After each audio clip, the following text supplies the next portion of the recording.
Hello students, कैसे हैं आप सभी। आज हम प्रश्नावली 1.2 के क्वेश्चन नंबर 5, 6, 7 को सॉल्व करेंगे। इससे जो पहली वीडियोस हैं उसमें हमने क्वेश्चन नंबर 1, 2, 3, 4 को कर लिया था। ठीक है, क्वेश्चन नंबर 5 है आज हमारा।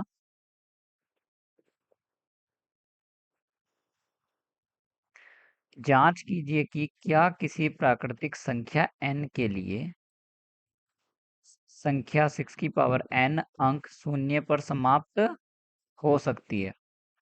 तो क्वेश्चन में कहा क्या गया है स्टूडेंट, कहा ये गया है कि मान लीजिए हमारे पास कोई भी प्राकृतिक संख्या है और उसको हम 6 की घात के रूप में लिखते हैं। तो क्या जब उसको सोल्व करेंगे वह संख्या का जो इकाई का अंक है भाई समाप्त तो तब होगी जब इकाई का अंक कैसा होगा, 0 होगा। ठीक है, तो मान लीजिए कि मैंने सबसे पहले प्राकृतिक संख्या n को 1 ले लिया, है ना। प्राकृतिक संख्याएं कौन कौन सी होती हैं, जो 1 से स्टार्ट होती है। क्लियर है। तो प्राकृतिक संख्या जो होती है हमारी 1, 2, 3, 4, 5, 6 डैश डैश डैश। ठीक है, तो ये सभी प्राकृतिक संख्या है। यदि इनमें से कोई भी एक ऐसा नंबर मिल जाए, ऐसी प्राकृतिक संख्या मिल जाए जिसकी जिसको मैं 6 की घात के रूप में लिखूं और वो संख्या क्या हो, 0 पर समाप्त हो जाए, यानी इकाई का अंक 0 आ जाए। तो देखो सबसे पहले हमने क्या किया, 6 की घात 1 को लिखा। हम देखते हैं कि 6 की घात 1 का मान तो 6 ही होता है। हमने 6 की घात फिर किसको लिखा, 2 को लिखा स्टूडेंट। तो ये हो जाएगा 6 गुणा 6, यानी ये हो गया हमारे पास 36। और हमने यहाँ पर देखा कि हमारे पास जो इकाई का अंक आया, यहाँ पर कितना आया, 6 है। ठीक है, अब यदि हम घात 3 ले लेते हैं, घात 3 लेकर देखते हैं क्या पता 0 आ जाए। तो 6 की घात 3 का मतलब हो गया 6 गुणा 6 गुणा 6, तो 36 गुणा 6। यानी शुरू के हमने दो जो संख्या थी 6 6 की आपस में गुणा कर ली, तो वो आ गया 36। और फिर हमने इस 6 से इसकी गुणा करी, तो ये आ जाएगा स्टूडेंट 216। तो हमने यहाँ पर क्या नोट किया कि यहाँ पर भी इकाई का अंक कितना आया, 6 आया, 0 नहीं आया। ठीक, तो अब हम ये तो पता कर सकते हैं कि इकाई का अंक जो है वो 6 ही रहने वाला है। क्यों रहने वाला है, क्योंकि हम देख लीजिए 6 की पावर को यदि हम क्या करें, 4 लेकर देखते हैं, तो इसको लिखा जा सकता है 6 की पावर 3 गुणा 6। अब 6 की पावर 3 का जो मान था वो था 216। अब इसकी मल्टीप्लाई किससे हो जाएगी, 6 से। तो जब 6 की गुणा इस वाले 6 से होगी, तो ये भी कितना आ जाएगा, 36 ही आएगा। 36 यानी, और 36 का क्या लिखा जाएगा, 6। कैरी कहाँ पहुंच जाएगा, 3 पर। तो यानी कहने का मतलब है इकाई का अंक यहाँ पर भी कितना आया, 3 आया है। तो यानी ऐसी कोई संख्या हमको नहीं मिलने वाली। लेकिन अब इसको प्रूफ करके कैसे दिखाएं। उन्होंने कहा कि जांच कीजिए कि कोई प्राकृतिक संख्या n के लिए संख्या 6 की पावर n अंक 0 पर समाप्त होगी। तो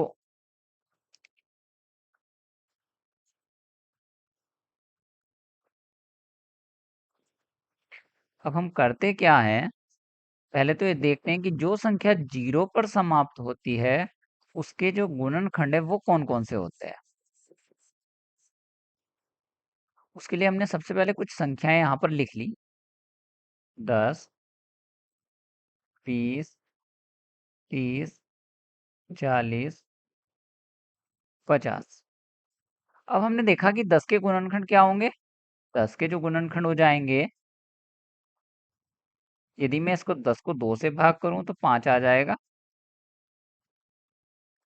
कितना आ गया, 1। यानी 10 के जो गुणनखंड हो गए वो हो गए 2 और 5। ठीक है, अब 20 के यदि मैं करता हूं तो 20 के आ जाएंगे, यानी ये हो गया 10। 10 को 2 से भाग किया, फिर आ जाएगा 5, और इसको 5 से भाग किया तो ये आ जाएगा 1। यानी 20 के भी हमको यहाँ पर से जो टुकड़े मिल गए वो हो गए 2 गुणा 5। अब हम 30 के करते हैं, तो 2 से भाग करेंगे तो 15 आ जाएगा ये।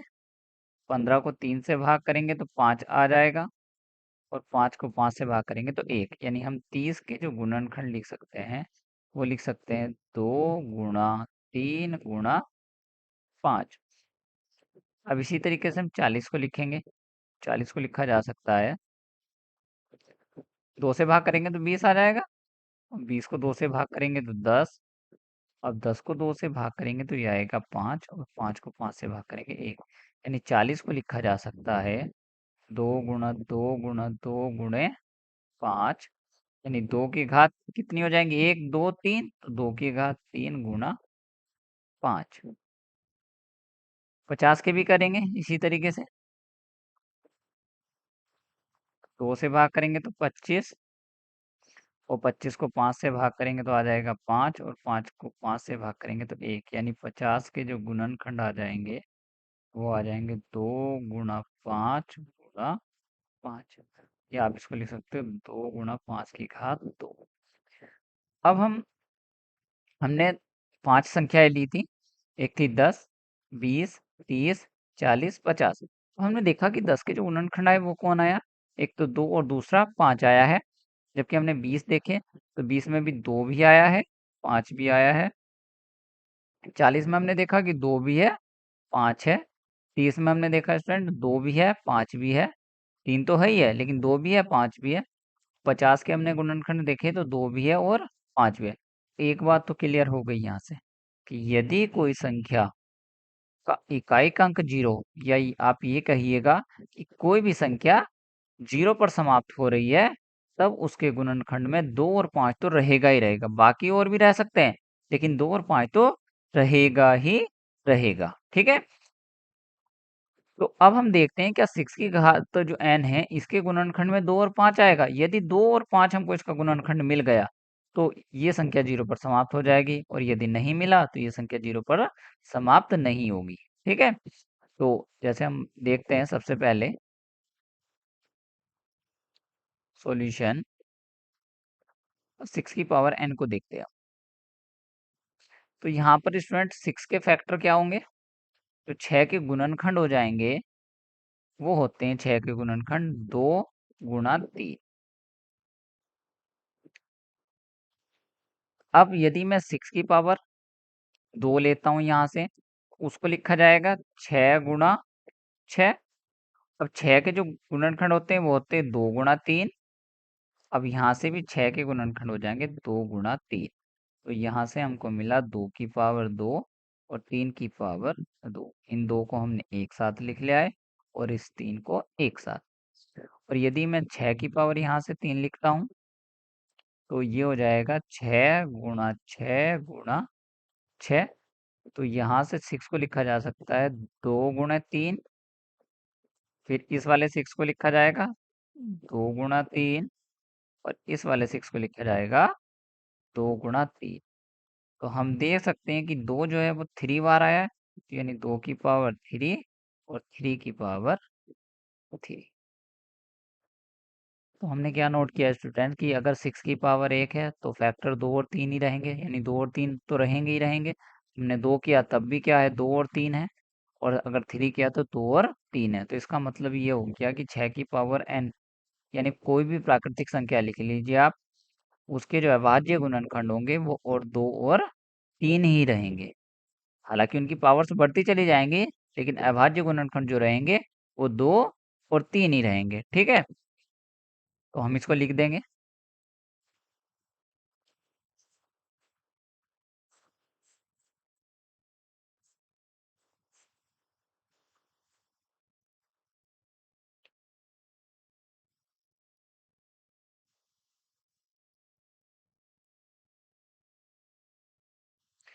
हम इसको लिख सकेंगे 6 की पावर n के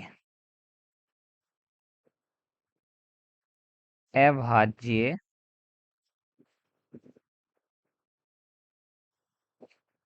गुणनखंड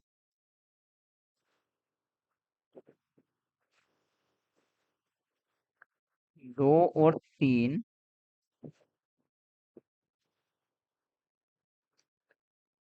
होंगे।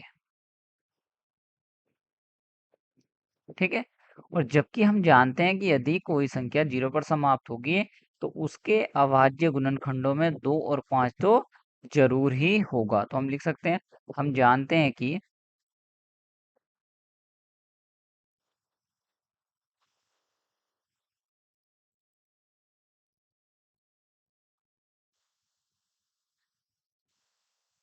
यदि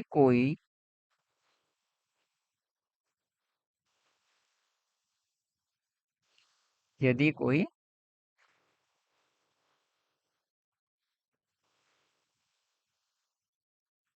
संख्या 0 पर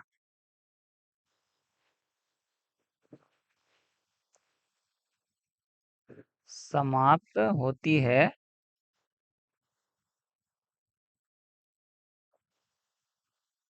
उसके अभाज्य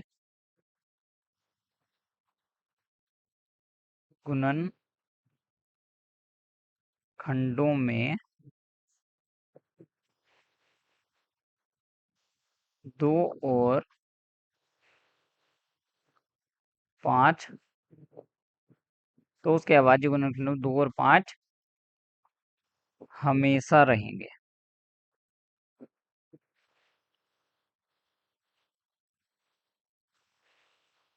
ठीक है, अगर कोई संख्या 0 पर समाप्त हो रही है तो उसके अभाज्य गुणनखंडों में 2 और 5 तो रहेंगे। तो इससे क्या निष्कर्ष निकला स्टूडेंट? इससे निष्कर्ष ये निकला कि जो हमारे पास संख्या दी गई थी 6 की पावर n, तो उसके अभाज्य जो गुणनखंड है वो उसमें है 2 और 3, जबकि 5 नहीं है। और जबकि कोई संख्या 0 पर समाप्त होगी तो उसके अभाज्य गुणनखंडों में 2 भी होगा और 5 भी होगा। जबकि हमारे पास जो 6 की घात n है उसके अभाज्य गुणनखंडों में सिर्फ 2 तो है, 5 नहीं है। तो इसको हम लिख देंगे कि इसकी पावर n के अभाज्य अभाज्य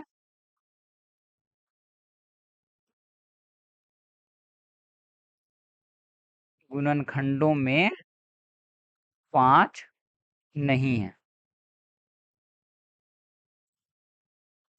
इसलिए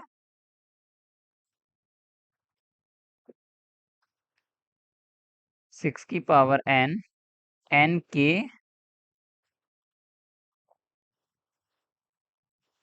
किसी भी मान के लिए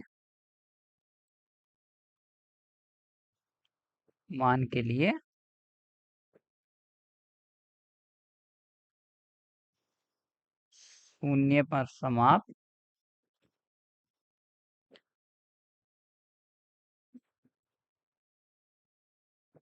नहीं होगा। ठीक है स्टूडेंट, यही हमको क्वेश्चन में दिखाना था कि n के किस मान के लिए 0 पर समाप्त होगा। तो n के किसी मान के लिए भी 6 की पावर n 0 पर समाप्त नहीं होगा। अब हम स्टूडेंट क्वेश्चन नंबर देखते हैं 6। क्वेश्चन नंबर 6 में बताया गया है कि व्याख्या कीजिए कि 7 × 11 × 13 प्लस 13 और 7 × 6 × 5 × 4 × 3 × 2 × 1 प्लस 5 भाज्य संख्याएं क्यों हैं? यानी ये जो दोनों संख्या हमें दी गई हैं ये भाज्य संख्याएं क्यों हैं? तो हम जानते हैं, पहले तो हम ये सीखेंगे जानेंगे कि भाज्य और अभाज्य।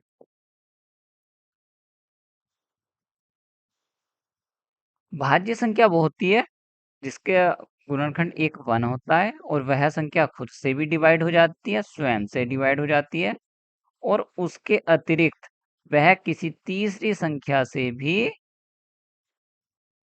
क्या होगा, भाग हो जाएगी। यानी इन दोनों के अतिरिक्त और भी कोई संख्या हो सकती है, और वो एक से भी कर सकता है, वो दो से भी कर सकता है, यानी 3 से ज्यादा भी हो सकती है, 4 भी हो सकती है, 5 संख्याएं भी हो सकती है। ठीक है, जबकि अभाज्य संख्या जो है वो स्टूडेंट एक से कटेगी या फिर वो स्वयं से कटेगी।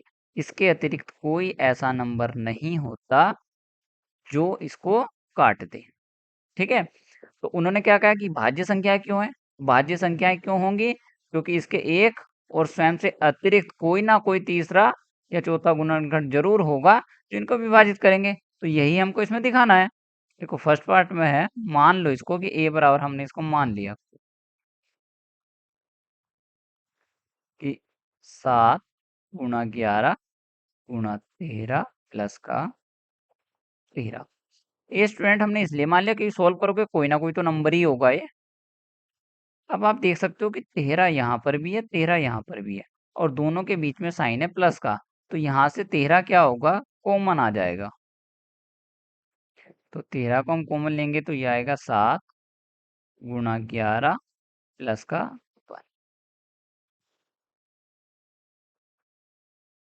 13। ऐसा कैसे ही लिख दिया स्टूडेंट्स हमने। अब आप देख सकते हो यहाँ से कि 7 की जब हम गुणा करेंगे 11 के साथ, तो आपको मिलेगा यहाँ से 77 और प्लस का 1। ठीक है। अब 77 में हम 1 को ऐड कर देंगे तो ये हो जाएगा 13 × 78। भाई 77 और प्लस 1 कितना हो गया, 78 हो गया। अब ये जो संख्या है, इसका सीधा सीधा मतलब ये हो गया कि ये संख्या 13 से भी विभाजित हो जाएगी, ठीक है, 78 से भी विभाजित हो जाएगी, और ये दोनों संख्या जो गुणा करेंगे तो वो संख्या जो होगी वो 1 से भी विभाजित हो जाएगी, और इन दोनों के गुणा से भी क्या होगा, विभाजित हो जाएगी। Clear student. यानी ये संख्या जब हम इन दोनों की गुणा करेंगे आपस में, यदि 78 की गुणा हम करते हैं 13 के साथ, तो जो भी यहाँ पर गुणा करने के बाद संख्या आएगी तो वह संख्या 1 से भी भाग हो जाएगी, ठीक है, वह संख्या 13 से भी भाग हो जाएगी, वह संख्या 78 से भी भाग हो जाएगी, और वह संख्या खुद से भी भाग हो जाएगी। तो यानी क्या हुआ यहाँ से कि एक खुद से भी कट रही है स्वयं को छोड़कर, एक और स्वयं को छोड़कर वह तीसरी संख्या से भी विभाजित हो रही है। यानी इन दोनों को छोड़ दें तो और संख्याओं से विभाजित हो रही है। तो हम क्या कह सकते हैं, अतः ए के अभाज्य गुणनखंड हम बोल सकते हैं, या आप ये लिख सकते हो गुणनखंड भी, ए के गुणनखंड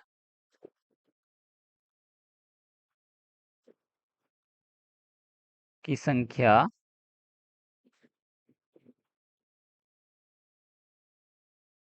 2 से अधिक है। 2 से अधिक है, इसलिए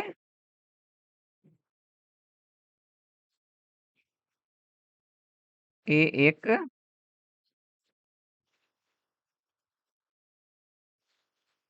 भाज्य संख्या है। एक कैसी संख्या हो गई, भाज्य संख्या हो गई।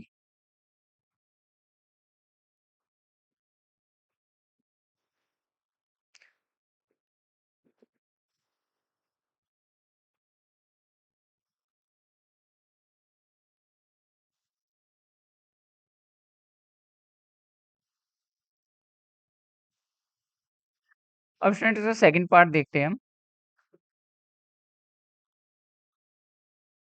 इसको भी हमने मान लिया, बी बराबर माना, बी बराबर 7 × 6 × 5 × 4 × 3 × 2 × 1 प्लस का 5। तो आप स्टूडेंट देख सकते हो कि 5 यहाँ पर भी है और 5 यहाँ पर भी है, तो इस 5 को हम कॉमन ले सकते हैं। तो ये आ जाएगा हमारे पास 7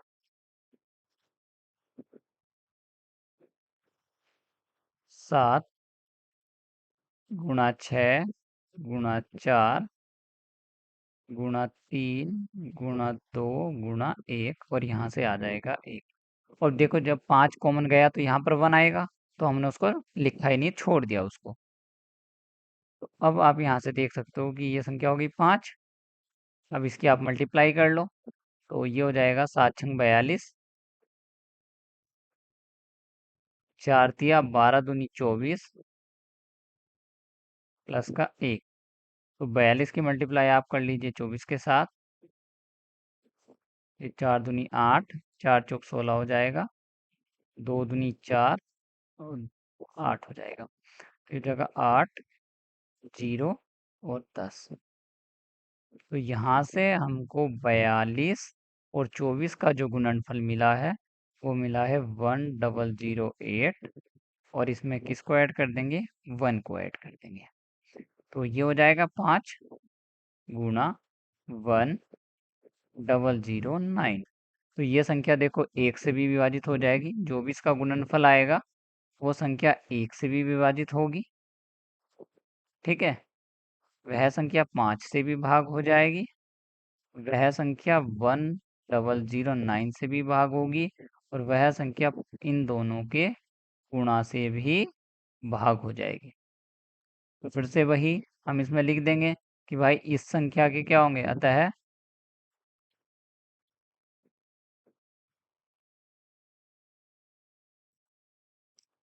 b के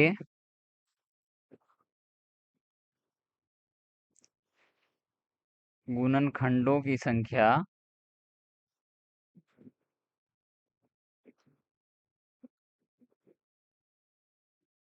गुणनखंडों की संख्या 2 से अधिक है।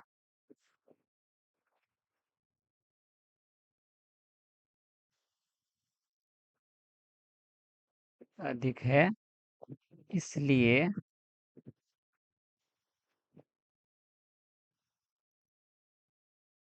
b एक भाज्य संख्या है।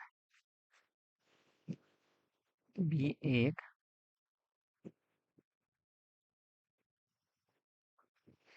भाज्य संख्या है।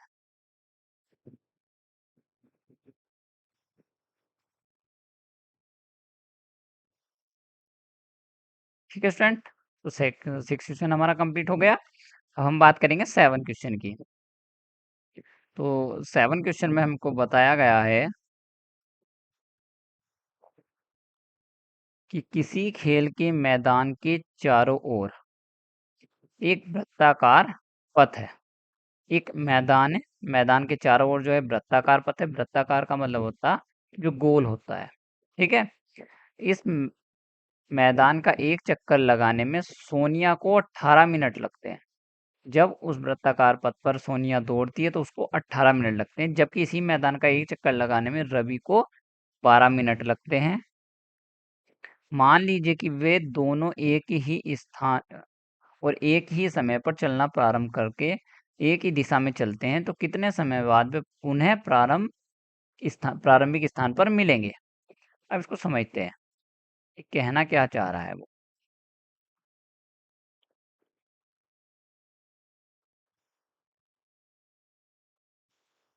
नहीं, हमारे पास कोई भी वृत्ताकार पथ है।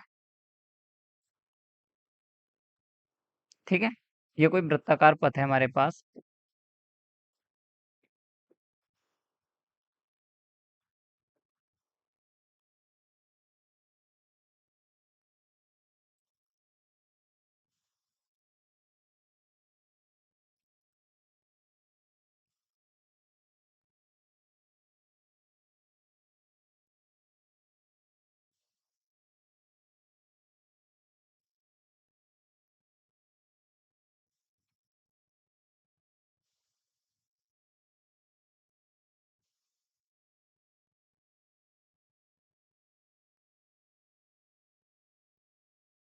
ये कोई हमारे पास वृत्ताकार पथ है। ठीक है, इस मैदान के चारों ओर, जो कोई मैदान है, अंदर इसके चारों ओर आप ये देख सकते हैं, ये चारों ओर जो है वो वृत्ताकार पथ है। अब मान लीजिए कि यदि यहाँ से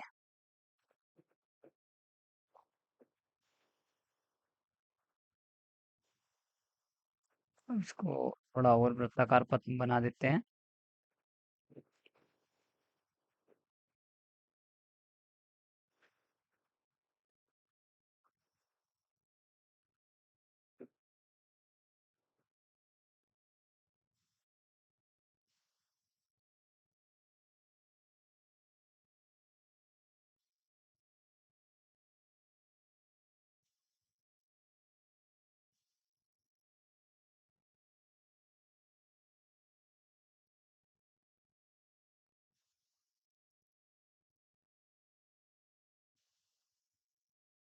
मान लीजिए कि ये वृत्ताकार पथ है। ठीक। अब इस मैदान के के चारों ओर ये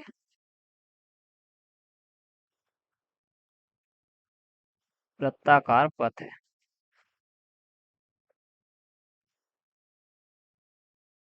ठीक है। अब यहाँ से जो है क्वेश्चन में बोला गया है कि खेल के मैदान के चारों ओर एक वृत्ताकार पथ है। ठीक है। इस मैदान का एक चक्कर लगाने में सोनिया को 18 में, यानी सोनिया ने और यहाँ से दूसरा है रवि, इन दोनों ने यहाँ से एक साथ दौड़ना स्टार्ट किया। एक तो सोनिया ने,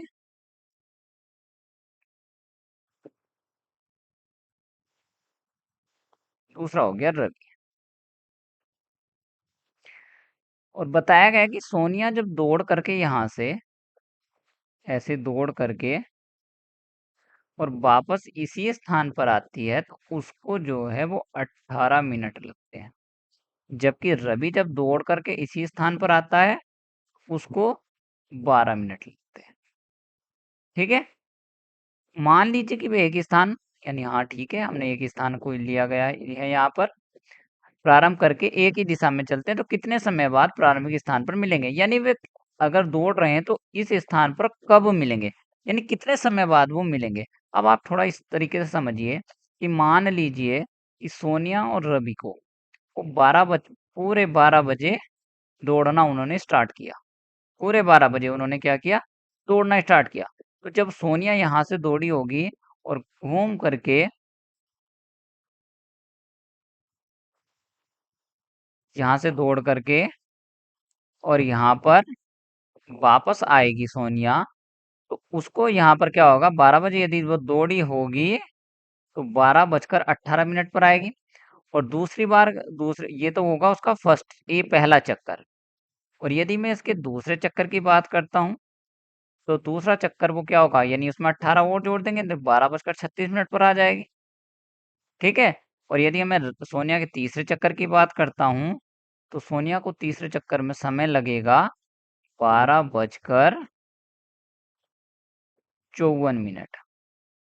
और जबकि मैं रवि की बात करूं तो रवि यहाँ से स्टार्ट किया 12 बजे, तो पहले चक्कर में रवि को जो समय लगेगा वो 12 बजकर 12 मिनट पर रवि यहाँ पर आ जाएगा। जबकि अगर दूसरा चक्कर में कितना समय लगेगा उसको, दूसरा चक्कर में वो 12 बजकर 24 मिनट पर यहाँ पर आ जाएगा।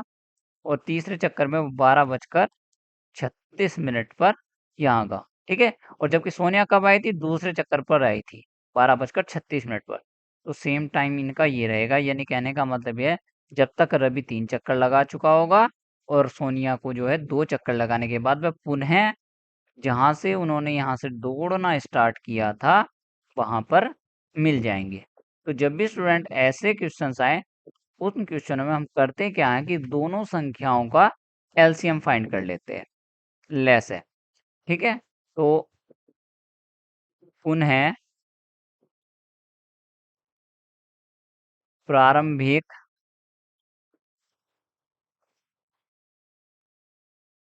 स्थान पर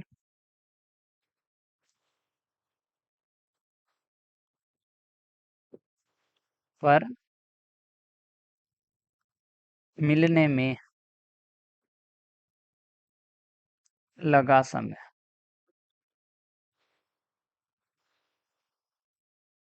तो ये हो जाएगा स्टूडेंट एलसीएम 18 और 12 का। ठीक है।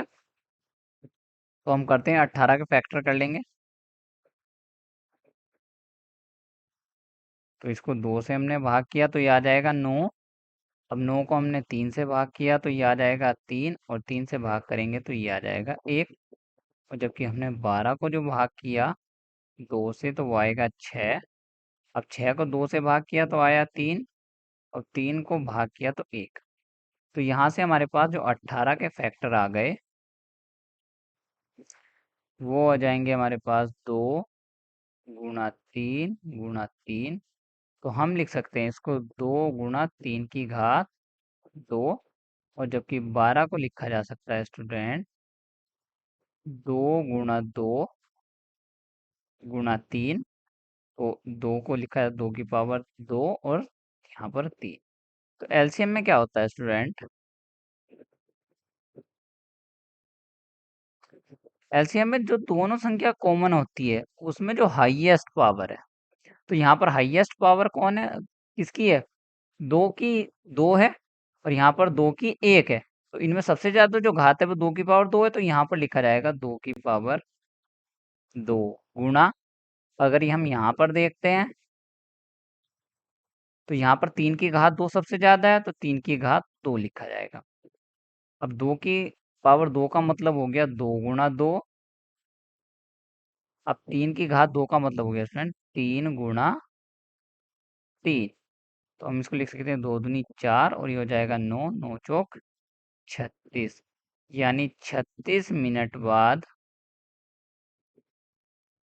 सानिया और रवि उन्हें उसी स्थान पर मिल जाएंगे जहां से उन्होंने दौड़ना स्टार्ट किया था। तो हम लिख सकते हैं अतः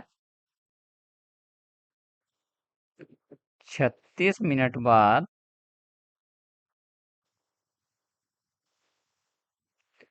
सोनिया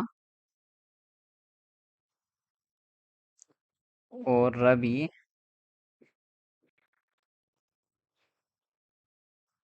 उन्हें उस उसी स्थान पर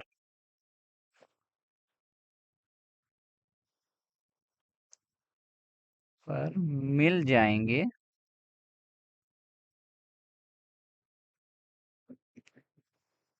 जहां से उन्होंने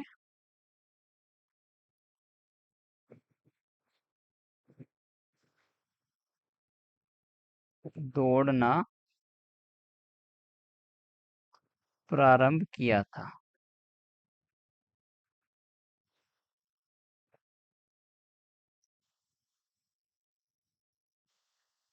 ठीक है स्टूडेंट, तो आज हमने प्रश्नावली 1.2 को कंप्लीट कर लिया है।